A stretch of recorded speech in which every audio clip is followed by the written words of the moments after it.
সর্বাধিক হাদিস বর্ণনাকারী হযরত আবু হুরায়রা রাদিয়াল্লাহু তাআলা আনহু, যিনি সবচাইতে বেশি হাদিস বর্ণনা করেছেন। এই আবু হুরায়রা রাদিয়াল্লাহু তাআলা আনহু দেখেন কেমন করে মা তার সাথে কেমন আচরণ করতেন। আল্লাহ রাসূলের দরবারে তিনি প্রত্যেক দিন যাইতেন, যাওয়ার পরে তার মা তাকে অত্যাচার করতেন যে তুমি আব্দুল্লাহর ছেলে মুহাম্মদের কাছে কিসের জন্য যাও। তখন তিনি গিয়ে বলতেন, ইয়া রাসূলুল্লাহ, ইয়া হাবিবাল্লাহ, আপনার নিকটে আসার কারণে আমার মা আমাকে নির্যাতন করেন, অত্যাচার করেন।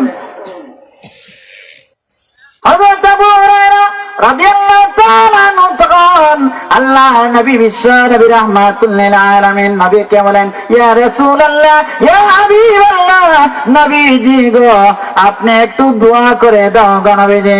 ও নবীজি,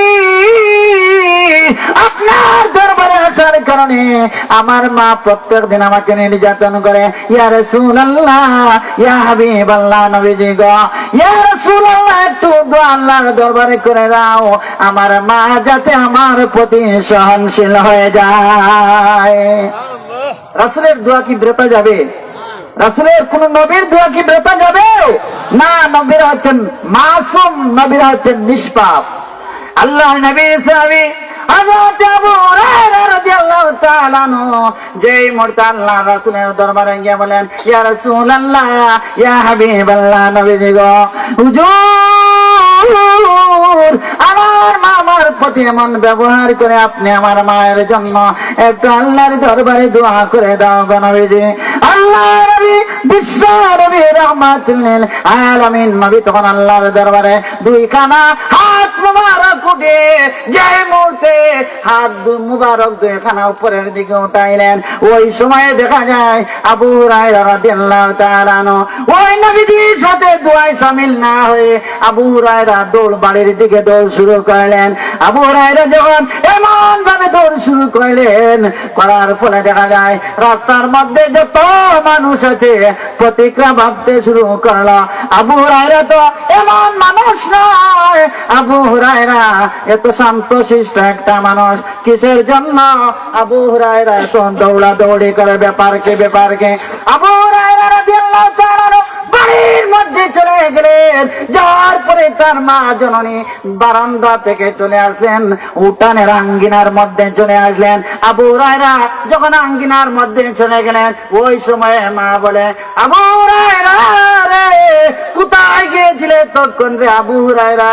তোমাকে আমি খুঁজতেছি, তুমি কি খাবার খাইবে না? তুমি কি গোসল করবে না? ওই সময়ে যেই সময়ে মা জননী এমন ভাবে তার ছেলেকে রিসিভ করে নিলেন, তার প্রতি সহনশীল হয়ে গেলেন বাবারা, আবু হুরায়রা মায়ের কাছে না থেকে আবার রিটার্ন দৌড় দিয়ে নবীজির দরবারের মধ্যে চলে গেল। ওই সময় চলে যাওয়ার পরে দেখা যায় আবু হুরায়রাকে দেখে আল্লাহর নবী বিশ্ব নবী রাহমাতুল লিল আলামিন নবী বলেন, আবু হুরায়রা রে, আমি দোয়া করতেছিলাম, দোয়া পরে দেখলাম তুমি আমার দরবারে নাই, আমার কাছে তোমাকে দেখতে পাইলাম না। আবু হুরায়রা, কিসের জন্য তুমি এই দোয়ার মধ্যে শামিল হলে না?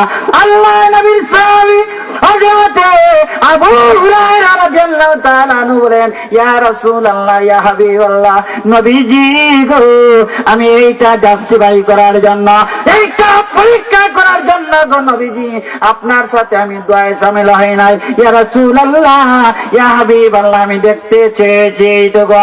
ইয়া রাসূলুল্লাহ, আপনার দোয়া আল্লাহর দরবারে হবে আগে গিয়ে পৌঁছায় কিনা, আমার মা আমাকে আগে রিসিভ করে, এটা আমি জাস্টিফাই করার জন্য আমি বাড়ির দিকে চলে গেলাম। ইয়া রাসূলুল্লাহ, ইয়া হাবিবাল্লাহ, ওগো আল্লাহর হাবিব, আমি বিশ্বাস ছিল আমি আমার বাড়িতে যাওয়ার আগে আমার নবীজির দোয়া আল্লাহর দরবারে গ্রান্টেড হয়ে যাবে। সুবহানাল্লাহ।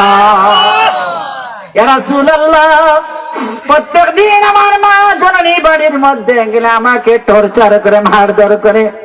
আজকে যখন আপনার দরবার থেকে চলে গেলাম নবীজি, আমার মা আমাকে ওয়েলকাম জানাইতে শুরু করলো, আমার মা আমাকে কুলে নিতে চাইলো। ইয়া রাসূলুল্লাহ, আমি এইটুকু চেয়েছিলাম, আপনার দোয়া আমার মায়ের কাছে দৌড়